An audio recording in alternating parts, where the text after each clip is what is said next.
Glória divina e trina ternura. Glória a Deus que a todos nos cura. Estamos novamente aqui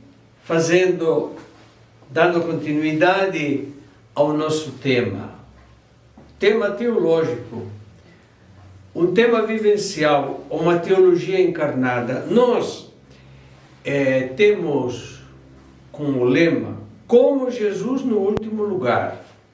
Bem, quem acompanhou, vamos resumir porque alguém talvez a primeira vez, a nossa Margarida lá de Minas Gerais, eu acho que talvez só a segunda, terceira aula que participa.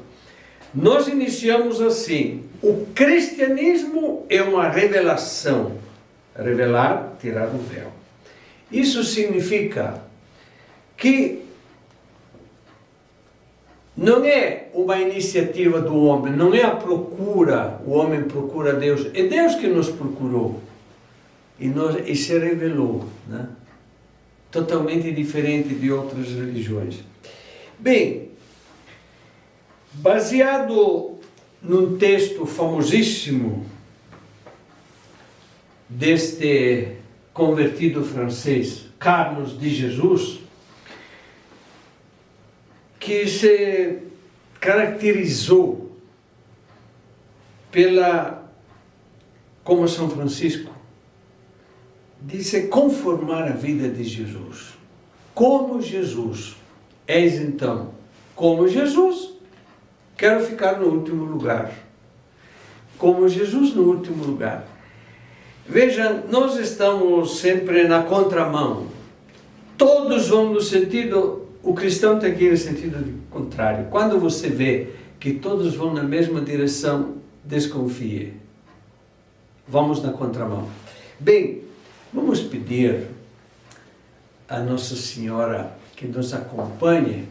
Depois já prepara o teu celular vermelho, quem está acompanhando. Será na página 57 uma oração que resume a espiritualidade de Carlos de Jesus. Vejam todos os pormenores desta oração, deste hino. Vamos orar juntos a Mãe de Deus, ela que abre os nossos corações para entendermos, nesta aula de teologia, o que Jesus quer nos dizer. Ave Maria, cheia de graça, o Senhor é convosco. Bendita sois vós entre as mulheres, e bendito é o fruto do vosso ventre, Jesus.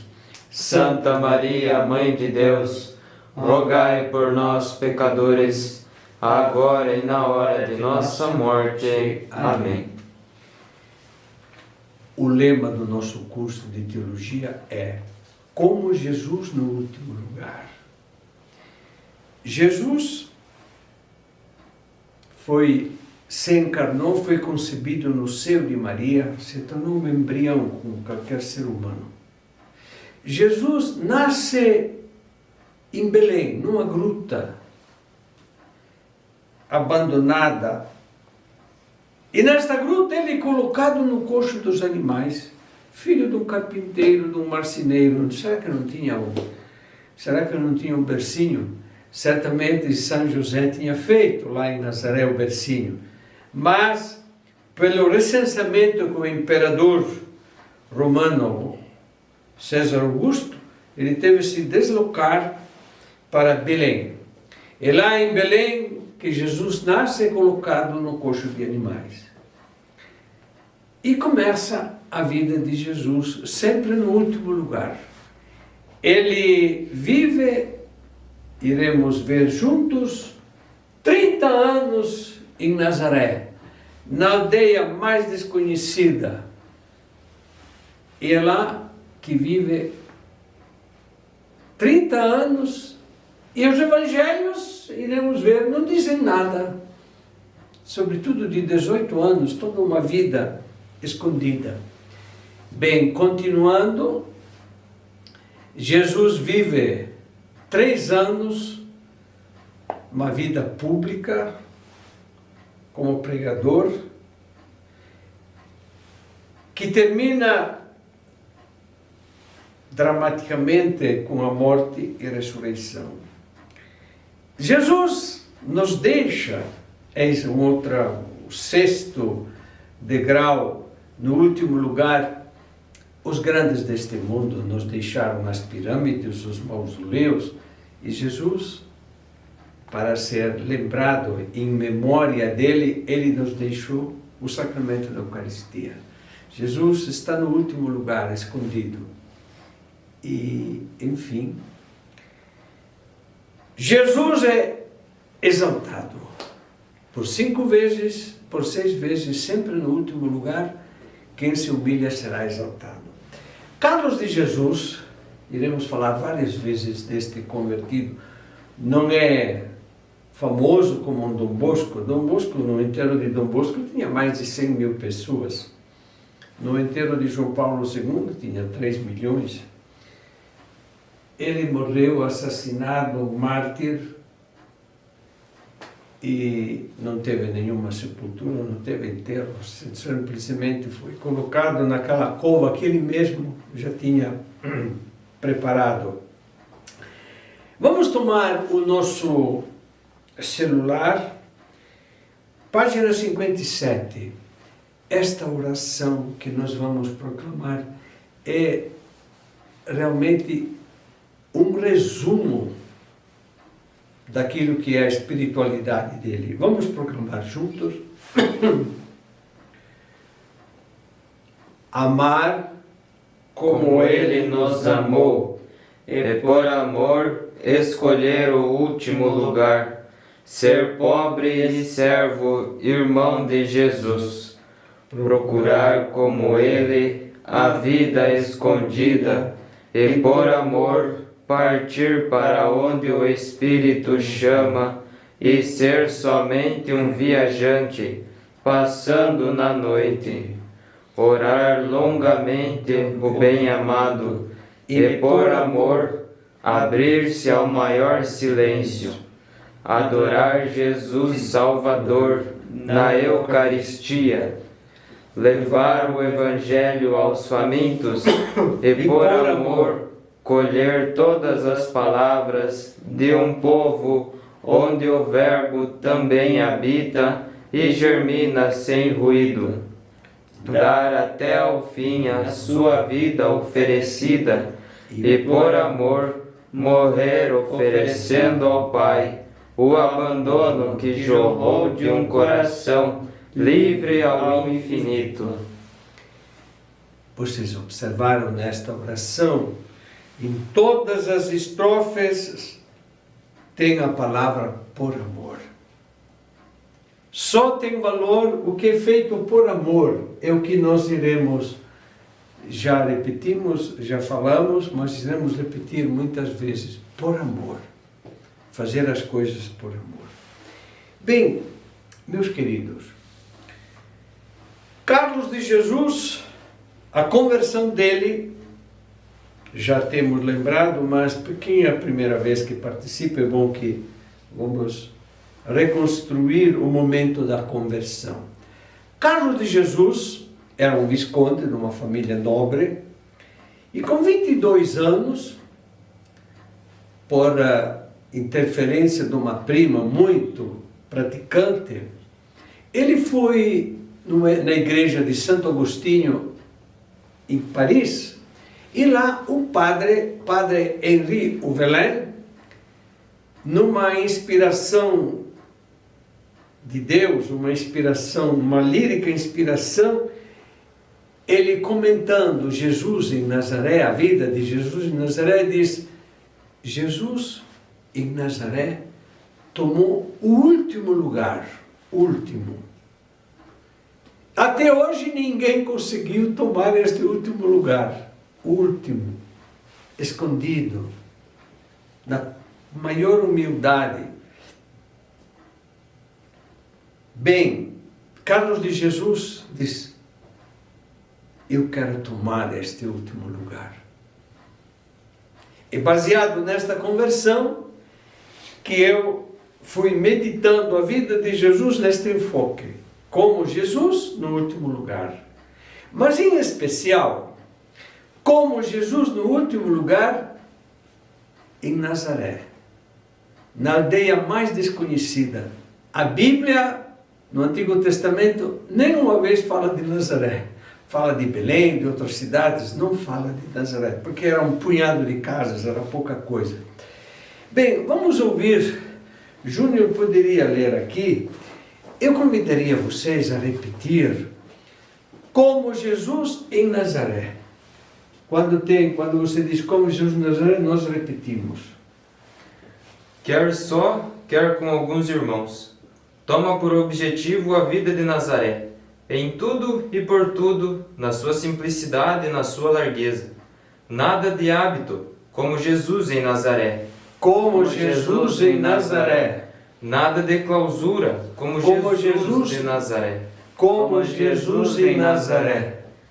Nada de habitação retirada de todo lugar povoado, e sim perto de um vilarejo, como Jesus em Nazaré. Como Jesus em Nazaré. Nada menos de 8 horas de trabalho por dia, manual ou outro, mas tanto quanto possível manual, como Jesus em Nazaré. Como Jesus em Nazaré. Nem grandes terras, nem grandes casas, nem grandes despesas, nem mesmo grandes esmolas, mas extrema pobreza em tudo, como Jesus em Nazaré. Como Jesus em Nazaré. Ou numa palavra, em tudo, Jesus em Nazaré. Jesus em Nazaré. Bem, meus queridos, não vou descer a explicações supérfluas agora. Carlos de Jesus escreve isso numa inspiração quando já tinha feito uma experiência na vida religiosa. Ele achava que realmente os religiosos moravam em casas muito ricas, confortáveis, grandes comunidades muito numerosas. Ele sonha uma vida religiosa mais pobre, mais simples e, sobretudo, não grandes massas, em pequenos grupos, pequenas fraternidades. Esta é a palavra-chave, pequenas fraternidades. Bem, meus irmãos, nós hoje vamos aprofundar este tema, como Jesus em Nazaré. Vocês lembram? Terça-feira passada nós vimos um contraste entre a vida no mundo e a vida em Nazaré. Bem, nós iremos usar muitas vezes esta expressão. O cristão é aquele que vai na contramão. A contramão é proibido ir na contramão. É que o mundo, todos vão só naquela direção. A direção é a porta larga, o caminho mais fácil. O cristão é aquele que vai na contramão. E nós vamos ver hoje na espiritualidade chamada espiritualidade dos Anauim. Qual é a espiritualidade dos Anauim? É a espiritualidade dos pobres no coração. É a primeira bem-aventurança. Bem, nós vimos que o mundo é uma luta ferrenha para o primeiro lugar, o marketing. E Nazaré, o último lugar. O mundo nos apresenta, nos leva à insaciabilidade, desde a gula, a preguiça, a todas as formas de desvios. E os 7 vícios capitais são um sinal desta insaciabilidade. Não apenas da gula, a insaciabilidade e a sede do poder. E como esta luta, o poder, é doentia, né? Nós temos repetido, os homens querem ser reis, as mulheres querem ser rainhas. Os homens e as rainhas querem ser deuses e deusas. Ora, o nosso Deus se fez homem. A insaciabilidade, nós propomos a sobriedade. E último aspecto que lemos agora, há o mundo uma rejeição a tudo aquilo que é trabalho braçal, trabalho humilde. Eis então que Nazaré nos apresenta o trabalho de Jesus, os trabalhos desvalorizados, mas estes são muito importantes. Inclusive, meus irmãos, a gente se questiona também neste momento deste vírus que está contaminando o mundo. Estamos questionando se a nossa civilização, que futuro pode ter? Bem, a nossa finalidade não é que nós vamos entrar em detalhes, mas nós vamos partir então hoje de uma parábola. Helder poderia vir aqui ler a parábola do fariseu e do publicano. Certamente, a maior virtude é a humildade. Vamos ouvir, então, neste enfoque, Nazaré como a escola de humildade. Nós vamos ouvir, talvez um pouco mais no centro, vamos ouvir do Evangelho de São Lucas. Esta oração que é mais não é uma oração, é uma autopromoção do fariseu empinado. Verdadeira oração é o publicano, que só bate no peito, nem levanta os olhos. Vamos ouvir todos os pormenores.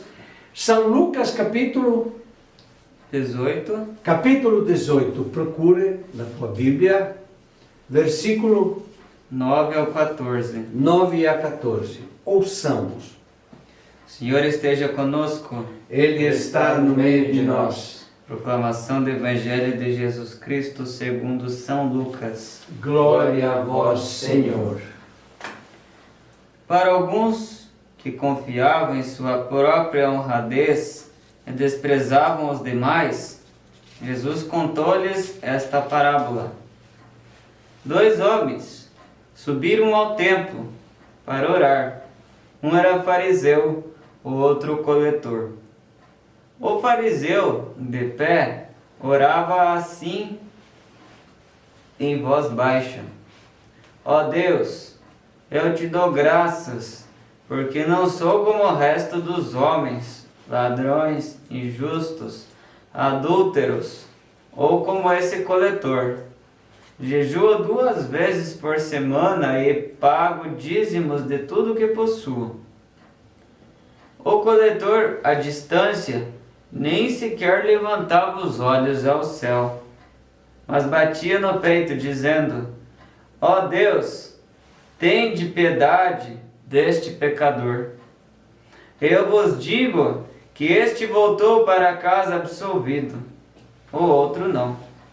Pois quem se exalta será humilhado, e quem se humilha será exaltado. Palavra da salvação. Glória a vós, Senhor. Eu não sei porque fala de coletor, sempre fala de publicano. O pessoal pensa que seja que eu não sei quem. É que é uma outra tradução, né? É muito interessante.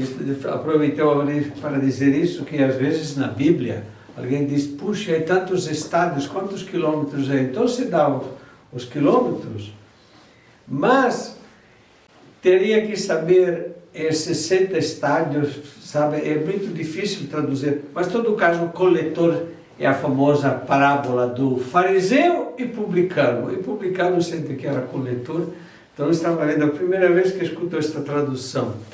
Bem, meus irmãos, vocês viram, vamos reler um pouco a última frase. Eu vos digo que este voltou para casa absolvido, o outro não. Pois quem se exalta será humilhado, e quem se humilha será exaltado.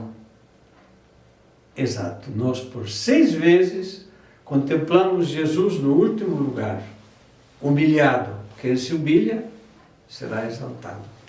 Bem, vamos então, meus queridos. Eu gostaria de enfatizar, então,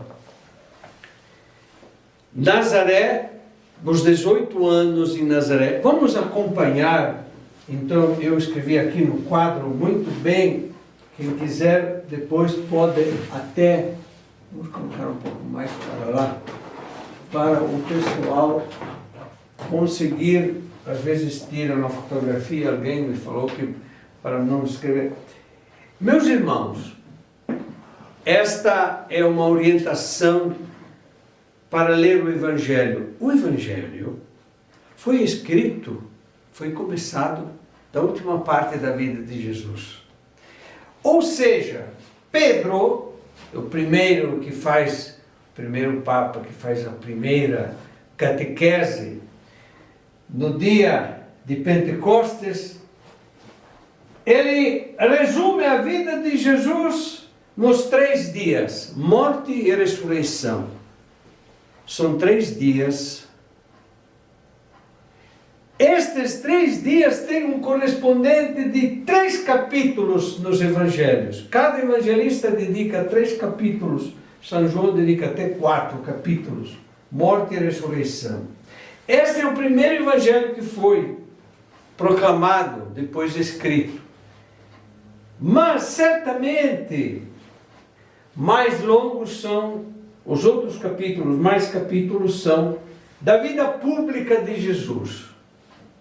3 anos de vida pública, temos entre 14 e 23 capítulos. São Mateus tem 23 capítulos da vida pública e São Marcos 14 capítulos.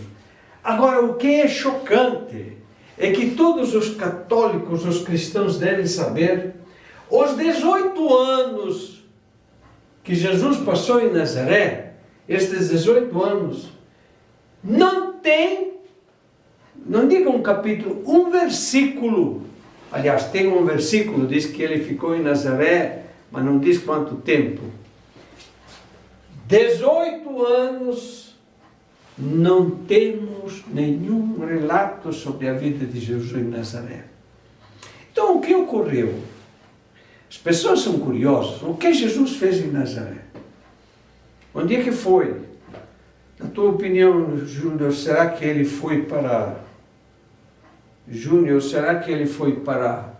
Atenas estudar, ou Roma, ou Alexandria? Ele frequentou a escola mariana de aprendizado. Com Maria. É interessante. Existem um monte de uma literatura, romances sobre estes anos que Jesus teria passado na Índia, teria passado em Atenas, no Egito, Alexandria, a cidade mais culta daquela época. Nada disso. Você já observou que no Evangelho Jesus não faz uma referência a um autor profano da literatura, de qualquer... Não tem nenhuma referência. Só faz referência a comparações com a vida do campo, a vida familiar, né? Então, é uma grande curiosidade. Por que o Evangelho não diz uma palavra sobre os 18 anos da vida de Jesus? Este é realmente uma curiosidade nossa e nós vamos dar uma resposta. Foram dadas muitas respostas que são inverdades. Jesus ficou na escola de Maria, ficou em casa, trabalhando, e certamente foi a melhor escola. Ele depois, quando começa a pregar, tem toda uma sabedoria. Bem, ele é homem e Deus. E as horas que ele passava em intimidade com o Pai era a melhor preparação para depois a vida pública, que serão 3 anos, nem 3 anos. Então vamos resumir. Primeira parte do Evangelho se refere aos 3 dias da paixão de Jesus, com 3 capítulos. A vida pública tem entre 14 e 23 capítulos. É a parte principal do Evangelho. Quanto aos 18 anos que ele passou, 30 anos passou em Nazaré, mas até 12 anos tem algumas notícias. Mas dos 18 anos que ele passou, entre 12 e 30, nada, não temos nada. Quando depois a terceira parte do Evangelho, como digo, foi escrito ao contrário. Antes a paixão e morte, depois a vida pública e depois dois evangelistas, só dois. Mateus e Lucas relatam o nascimento, a infância de Jesus. São os dois. Marcos e João não fazem nenhuma referência à infância de Jesus. De tudo isso, nós agora vamos colocar a grande mensagem que nós temos de Nazaré. Qual é a grande mensagem? Bem, meus queridos, nós aqui colocamos 3 tópicos, mas nós queremos agora aprofundar. Esta é a verdadeira teologia encarnada, teologia que se torna vida. Eu acho que vamos tirar porque atrás tem a grande espiritualidade que eu gostaria, meus queridos, o que eu tenho aqui é um resumo daquilo que foram descobertas nestes 50 e poucos anos de padre.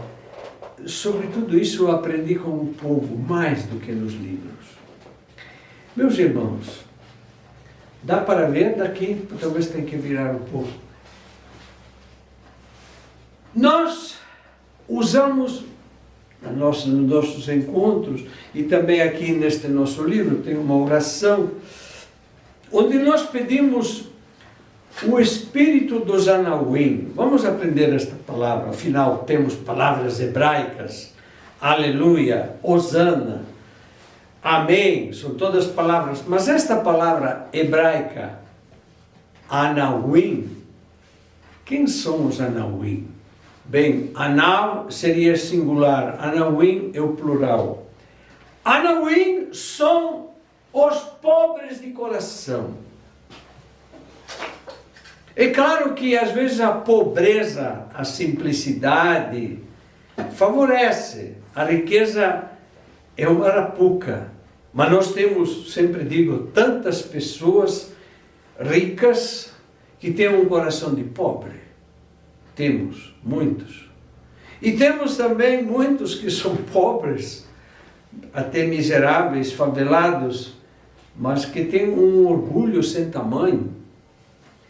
Agora, não há dúvida, nós já falamos disso, que os pobres, não os miseráveis, os pobres, aqueles que têm às vezes só o essencial, têm uma certa facilidade, porque eles não têm muitos recursos, não têm, e o único recurso é Deus. Bem, eu gostaria, então, dedicar a passar assim toda uma espiritualidade que a gente foi descobrindo no apostolado, não tanto nos livros. Isso na Bíblia talvez não tenha esta linguagem. Eu usei uma linguagem talvez mais psicológica. Primeiro, dentro de nós existem 2 anseios que são sadios. Quais são estes 2 anseios? A gente deseja ser considerado, deseja não uma fama, mas a estima, que a gente seja estimado pelos outros. Isso é um desejo, um anseio sadio, mas não só. A gente também deve valorizar-se, e isso é autoestima. A gente precisa da estima alheia, mas também tem a própria autoestima. Bem, aí os psicólogos estudam muito estes aspectos. Quando uma pessoa não tem uma autoestima, é muito difícil ter um equilíbrio. Quando uma pessoa não se autoestima, mas também quando uma pessoa não é considerada, é desprezada ou até difamada. Então, esses anseios são sadios. É bom que você procure de ter um mínimo de estima dos outros e que também você tenha uma autoestima. Mas observem bem, meus queridos, eu tenho, nestes longos anos de ministério pastoral, eu descobri que por causa do pecado original, nós temos uma procura doentia de fama. É uma procura insaciável de poder, de ser considerado. Então, é uma procura exagerada. E isso também, muitos pais injetam isso nos filhos. Isso é um desastre, quando os pais não educam a humildade. Bem, um outro segundo aspecto, não só uma procura da fama, mas é uma procura de uma autoestima tão grande que se torna uma autocomplacência. Você sabia, como Jesus é o maior psicólogo, é claro, ele diz assim, a pessoa que se exagera no autoestimar-se, e Jesus dá uma receita muito boa, que a tua direita não saiba o que faz a tua esquerda de bem. Você faça o bem e esqueça. Esqueça. Em vez é o contrário, né? Quando a gente faz o bem, cada instante diz, eu fiz aquilo. Quando a gente faz o mal, procura de encobrir, né? Bem, esses dois impulsos são tão fortes em nós que se tornam insaciáveis. E por causa do pecado original que nós somos tão miseráveis. Nós procuramos isso. E agora vamos dizer, nós padres, também como é perigoso. Quando a gente procura também a fama ou procura de aparecer, né? É interessante. Não sei onde é que eu li estes dias, algo muito interessante. É a cabocla simples lá do interior, mas que tem grande sabedoria, que diz, Padre, eu gosto muito do Senhor na missa. E o que mais a senhora gosta? Quando eu faço o sermão? Não, na verdade, às vezes estou até cochilando durante o seu sermão. Peço desculpa. Mas quando é o momento que é, Padre, o momento mais bonito da missa, é depois da consagração. Por quê? Porque o senhor ajoelha, sabe? O senhor ajoelha, aparece atrás do altar, e o senhor desaparece. Levanta a hóstia e o pessoal vê Jesus. Esse é o momento mais importante. Porque o Senhor desaparece para que Ele apareça.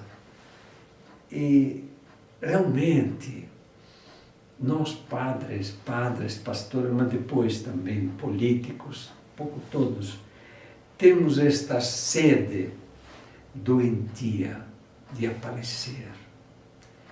E Nazaré nos dá esta espiritualidade do último lugar, da humildade. Eis então, diante destes dois anseios sadios, dois impulsos que são doentios, tem uma solução sim. Nós temos duas metas. Lemos agora a parábola do fariseu e publicano. O fariseu, aquela autocomplacência, e o publicano naquela humildade, batendo no peito. Então nós temos estas duas virtudes, estas duas metas. De um lado, a humildade, reconhecer a nossa pequenez, não somos grande coisa, mas ao mesmo tempo nós temos uma grande missão. Ousadia, esta palavra que eu gostaria de enfatizar hoje. Muitas pessoas, não é por humildade, por timidez e por uma vaidade ou um orgulho escondido, inconsciente, que a gente não assume. Quantas pessoas poderiam assumir muito mais? Não assume, diz, não, mas eu sou uma pessoa muito humilde, eu não quero aparecer. O que eu não quero aparecer? Você é muito acomodado. Precisa assumir. Então o cristão, de um lado, é profundamente humilde, mas ele é profundamente ousado. Ele assume.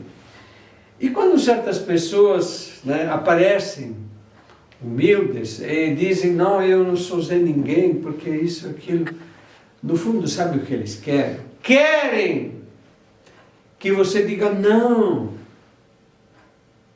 Quando a pessoa diz, eu sou Zé ninguém, quer dizer, tem outra mensagem. Olhe para mim, por favor. Olhe também para mim. Mas eu tenho uma lembrança muito bonita. Era uma festa, tantos anos atrás. Lá na paróquia tinha organizado uma festa. E havia, né, os medalhões da paróquia, estes, assim, eu chamo medalhões da paróquia, são as lideranças, todos aqueles que até também mandam até um pouco no padre, né? E nós estávamos aí conversando, num certo momento, uma criancinha, toquinho de gente, chegou, puxou assim minha calça e disse, padre, eu estou aqui, o senhor não olha para mim. Nós estávamos todos olhando, um nível mais alto. E a criancinha olha para mim.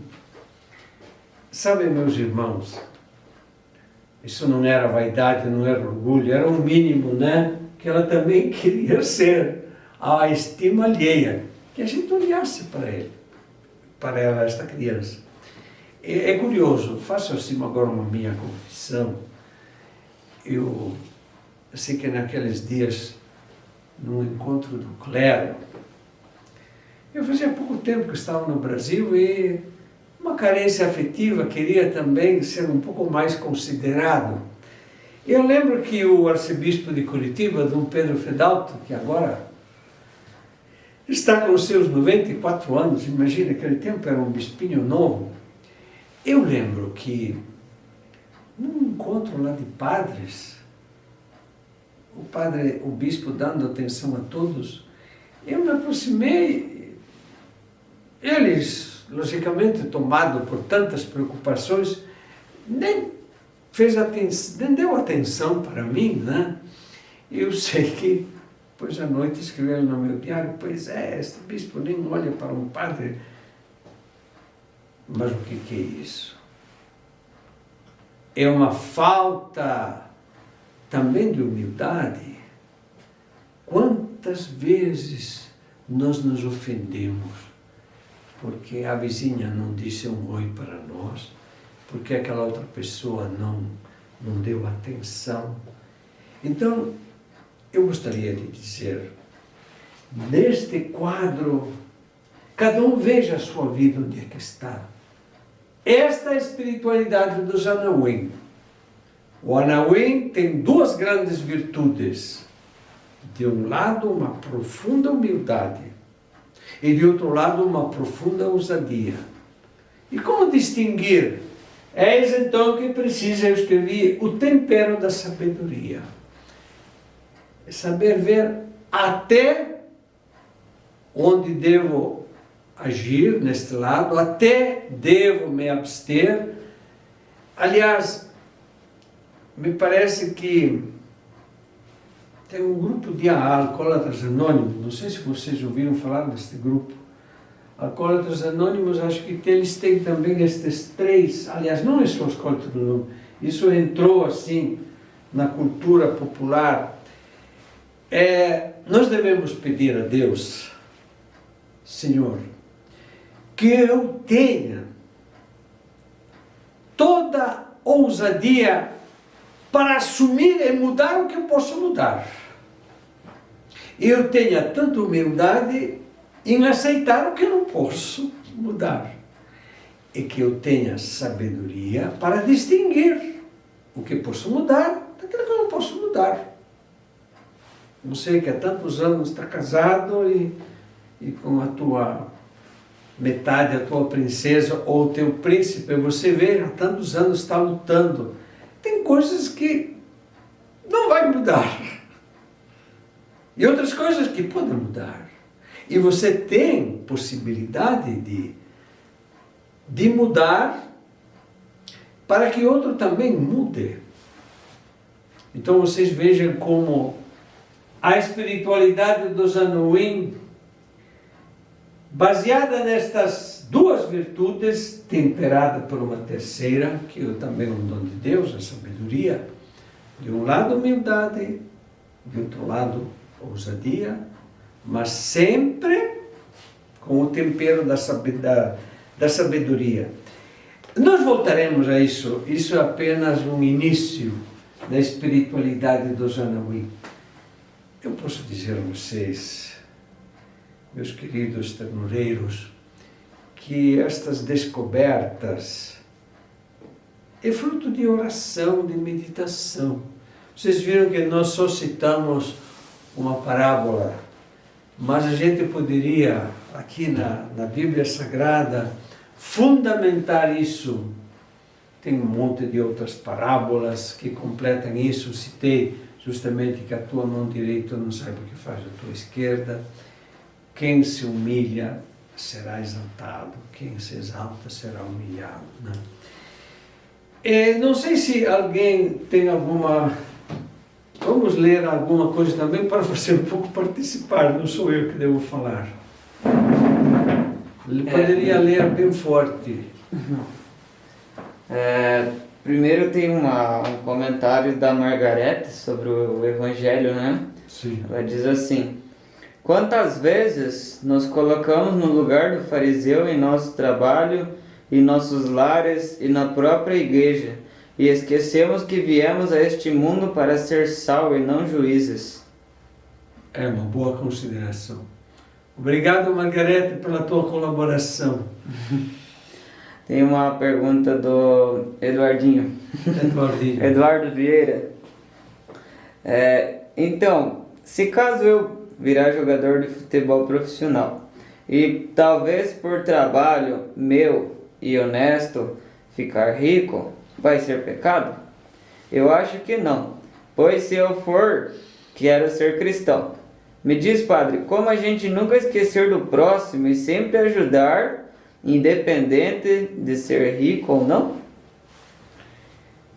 Bem, Eduardinho, eu diria assim, se ficar rico, não deve ficar rico. Não deve absolutamente ficar rico. Diz, não, eu posso ficar rico. Não, tem que ver. Tem coisas que são absurdas. Um jogador que tem... Isso é um roubo que estão fazendo. Um jogador é comprado por tantos milhões, não sei o quê. Tem que reagir. Seja um bom jogador, pode ser um bom campeão, mas que seja diferente. E se você vai, quando querem dar-te assim, bem, passe para outro. Você tem o essencial, a sobriedade. Entende? Bem, eu gostaria de dizer aí que nós já tivemos casos de pessoas que numa empresa, certo, os patrões é raro isso, né? Os patrões queriam levantar um pouco mais o salário para aqueles responsáveis e também um pouco bajuladores dos patrões. E tem alguém cristão que diz, não, eu estou ganhando tanto e agora, se o senhor quer fazer um aumento, faça um aumento a faxineiro. É raro isso, mas isso é um bom sinal. Então eu acho, Eduardinho, eu espero que você seja um bom jogador, mas também se quer vir jogar aqui, sabe que eu tenho amigos, tenho um amigo que era, já contei a você, que era mecânico, Padre João Batista, acho que falei dele não sei quando, um destes dias. Ele era mecânico, ele estava lá consertando caminhões, eu disse, vai consertar pessoas, que é muito mais necessário. E ele hoje é um grande padre em São Paulo, trabalhando no mecânico. Em todo caso, pode ser um grande jogador. Vai adiante. Bom, pergunta em si, mas não tem, mas gostaria de Sim. colocar, lembrar, tem uma italiana acompanhando aqui, talvez o senhor saiba, Silvana Pucciola. O que ela diz? Ela está comentando, né, sobre a injustiça, sobre tudo isso, né, que nós estamos partilhando. E ela, né, é um exemplo porque lá diz que já são 1h30 da manhã, da madrugada, ela está acompanhando. Porque ela não fica... Não, parabéns que tu sei, és velha. Hai capito quase tudo, né? Tem a Jadinha. Certo, de Brasília. Uhum. O que ela diz? comentou assim: é grandioso aprender a nos observarmos melhor e nos conhecer. Podemos fazer muito mais de fato do que fazemos. Ousar humildemente nas tarefas da terra, olhando para o céu, e não buscar reconhecimento no que fazemos, sendo por amor que sirvamos a Ele, sem olhar a quem e sem mostrar ao mundo o que fazemos. Certo.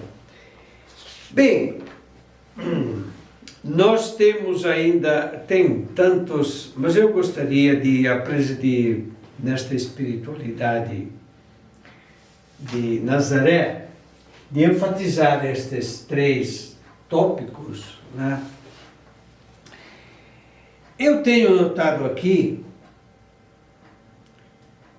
que a pessoa humana é considerada por aquilo que tem, por aquilo que sabe,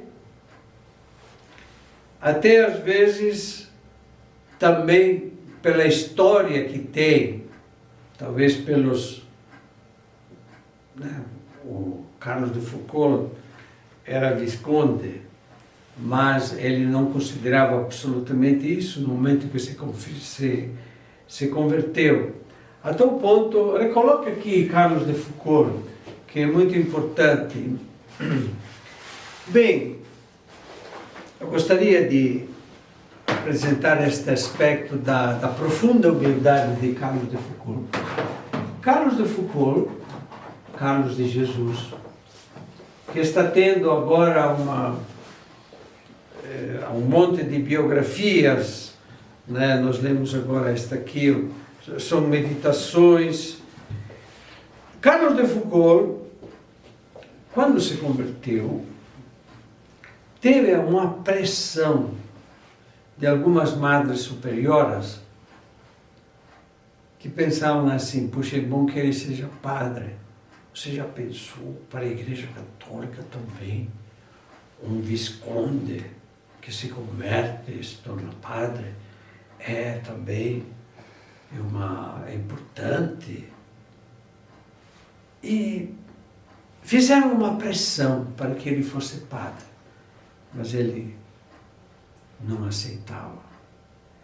E só no final, ele já tinha 43 anos, eu me ordenei, tinha 23, 24 anos, ele 43 anos, embora tinha uma cultura também teológica, ele nunca aceitou, porque ele sentia o padre, pela liderança que tem, acaba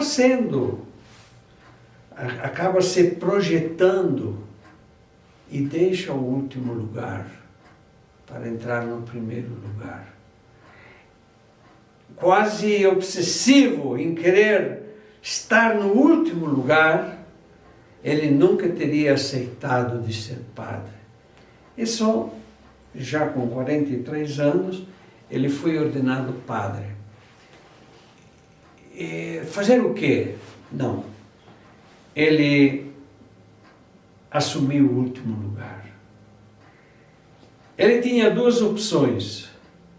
Ou voltar na Terra Santa, onde ele já estava, e onde justamente aquela famosa Madre Superiora de um convento de Irmãs Clarice, queria de todo jeito que ele se tornasse padre, para ele ser capelão, talvez, das irmãs, fazer... Mas ele escolheu uma outra vocação. Ele foi na Argélia, que era uma colônia da França, e o que ele fez lá? No meio dos muçulmanos, uma vida, 15 anos, entre 43 e 58, quando ele foi assassinado, uma vida extremamente monótona. Ele não teve em si conversões, aquele ambiente muito fechado dos muçulmanos. E, bem, ele batizou 3 na vida dele, muito pouco. Uma criança, que depois faleceu, uma velhinha, que também faleceu, e um jovem, como vocês, pouco mais, sabe, Júnior, talvez tinha 14, 15 anos, você já tem 17, e pensou, esta aqui vai dar certo. Mas que nada, pela pressão do ambiente, ele voltou com os muçulmanos, embora tenha sido batizado cristão. Então, católico. Então, eu acredito que Carlos de Jesus é um exemplo do último lugar. Quando os seus superiores, quando ele estava na trapa, queriam que ele estudasse teologia, ele foi até em Roma, lá na Universidade Gregoriana. O que ele fez lá na universidade? Ficou poucas semanas, ele se sentia deslocado. Mais tarde, então, foi ordenado padre e foi no meio dos muçulmanos na Argélia para gritar o evangelho com a vida. Os frutos vieram muito mais tarde. Hoje, os muçulmanos veneram Carlos de Jesus, considerado realmente, é chamado de irmão universal, irmão de todos, né? E nós temos que conhecer, e nestas aulas irei falar muitas vezes deste santo, por quê? Bem, meus irmãos, ele viveu, ele respondeu a este vazio de 18 anos de Nazaré. Em geral, eu já cansei disso, em geral o povo quer ver milagres, quer ver coisas sensacionalistas, e a nossa vida, em vez, é naquele dia a dia, monótono, sempre a mesma coisa. Mas se nós fazemos as coisas por amor de Deus, isso tem valor. Só o que é feito por amor é que tem valor. Eis porque o hino de Carlos de Foucault, nas 5 estrofes, sempre diz, por amor. Ele fez as coisas por amor. Não sei se tem mais alguém que tem alguma consideração. Tem uma pergunta do Cristiano Cubas. Cristiano. Ele diz assim, padre, a autoestima tem a relação com se amar, se admirar? Sim. Cristiano, eu diria assim, a autoestima é necessária. A gente não pode ser dom para os outros sem ser dono de si. Agora, isso é psicologicamente necessário que nós tenhamos a estima dos outros e a autoestima. Agora, note bem, nós estamos falando da autocomplacência.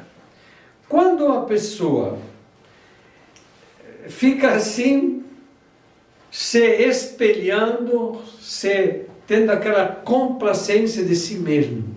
Então é uma coisa muito sutil isso. De um lado nós precisamos nos autoestimar, mas com bom senso, um pouco de bom senso, sabe? Eu acho, sabe, querido Cristiano, que eu não sei se era Beethoven que em Viena estava indo com uma carruagem com outro músico, não sei se era Mendelssohn, não sei quem era. Ao final, eu sei que Beethoven e outros estavam numa carruagem andando em Viena, tá? E todo mundo tinha um chapéu, etc. E este amigo de Beethoven disse: pois é triste ser importante, sim, é triste ser importante. Todo mundo está me cumprimentando. Beethoven ficou quietinho. Mas quando, a um certo momento, ele desceu, e o pessoal começou mais ainda a bater palmas e cumprimentar Beethoven.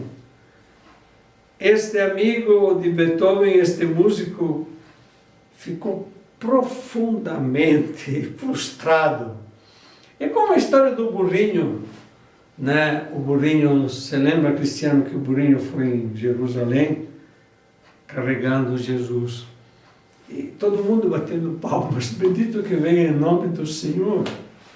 E o burrinho, assim, acenando com as orelhas, obrigado, obrigado, a gente agradece, não merece. Mas quando Jesus desceu, aí que ninguém mais bateu palmas ao burrinho. O burrinho disse: mas o que é isso? Aí alguém inventou que fez um tratamento com uma psicóloga, uma burrinha também. E um belo dia a burrinha, depois de não sei quantas sessões, disse: mas você não entendeu que não batiam palmas a você, batiam palmas a Jesus. Então talvez seja isso que nós estamos precisando. Autoestima, sim. Autocomplacência, não. Vamos cantar alguma coisa? Diga. Só mais uma pergunta da Gabi, lá do Mur. Oh, que coisa boa, Gabi. Ela diz o seguinte: uma pessoa complacente é a mesma coisa que uma pessoa com excesso de escrúpulos ou são contrárias? Não, na verdade, a complacência é uma pessoa que tem... foi bom ter perguntado isso às vezes. A pessoa complacente é a pessoa que acha que o que faz é muita coisa, vai ser complacente. Agora, o escrúpulo, em vez, é o contrário, no sentido que a pessoa escrupulosa, se faz algum erro, exagera e diz: puxa, mas eu não acerto nada, né? A pessoa escrupulosa é uma doença também esta. O escrúpulo leva assim até um desespero, porque a gente vê: puxa, mas eu não acerto nada na minha vida. E tem pessoas, já tive casos, sabe, Gabriel, de gente que veio aqui todos os dias se confessar. Tem uma pessoa aí, 15 dias a fio, vinha se confessar. Ele diz: não, mas isso não é pecado. Não, mas eu sei que é pecado porque eu tratei mal minha mãe, porque minha mãe já é idosa, eu tratei mal porque tratei mal meu filho, porque eu sou muito gulosa. Não, isso era um escrúpulo. Escrúpulo é exagerar o sentido do pecado, certo? É um complexo de culpa. Como tem a pessoa que tem um complexo de culpa, tem uma pessoa que tem a consciência anestesiada. Nada é pecado, para o outro tudo é pecado. Nós precisamos de ter o sentido da culpa. Isso é sadio. Complexo de culpa é doentio. Vamos mais alguns? Bem, eu acredito então, meus queridos, eu procurei de passar o que a gente viveu, coisas que eu aprendi muito mais com as pessoas, como vocês viram, experiência que passei, muito mais do que dos livros. Mas, sem dúvida, todas as minhas experiências são iluminadas pela Palavra de Deus. A Palavra de Deus vê lá onde a nossa razão não alcança. E pela fé, que vai além da razão, nós podemos enxergar as coisas muito melhor. Vamos então fazer um canto, nós vamos fazer Ah, muita gente para cantiamo il Magnificat, lieta harmonia, vai. Helder faz uma segunda voz bonita aí. É o número 248. Va bene? Silvana, canta con noi.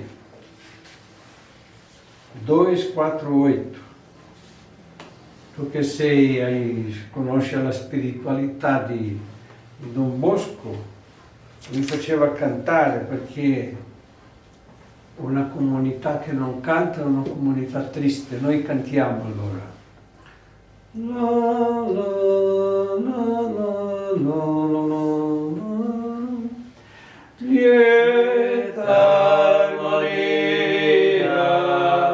nel gaudio del mio spirito si espande, l'anima mia magnifica il Signor, Lui solo è grande, Lui solo è grande.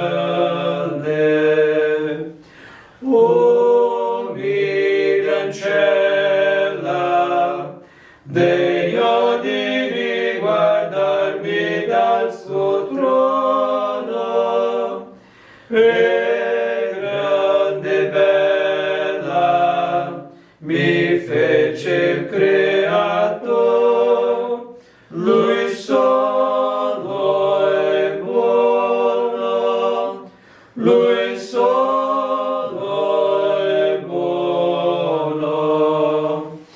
E beata, dirai in eterno delle genti il canto, mia esaltata per l'umile mio cuor, Lui solo è santo, Lui solo è santo. Egli protervi, superbi sperde in trionfa vittoria, ed i suoi servi solleva il ciel sonor.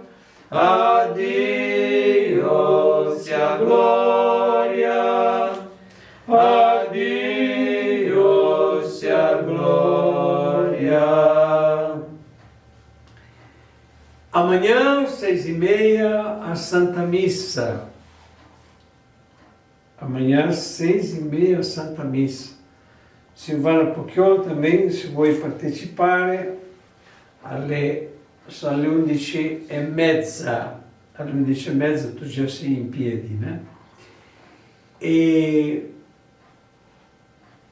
domingo, nós sempre 17 horas temos a Santa Missa, tem vagas, e se muita gente vai chegando, podem ficar até fora, colocamos bancos, né? Sempre tem.